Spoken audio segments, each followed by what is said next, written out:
Какво празнуваме в България на 22 септември? Денят на независимостта, Денят на освобождението, Денят на съединението.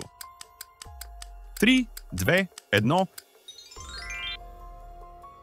През коя година е провъзгласена независимостта на България? 1878 година, 1912 година, 1908 година. 3, 2, 1.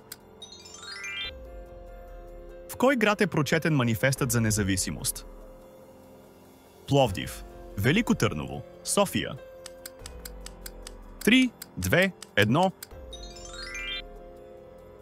Кой български владетел обявява независимостта през 1908 година? Подкрепиме с един лайк. Княз Фердинанд I, княз Александър Батенберг, цар Борис III. Жирафчета, кой от вас знае верният отговор?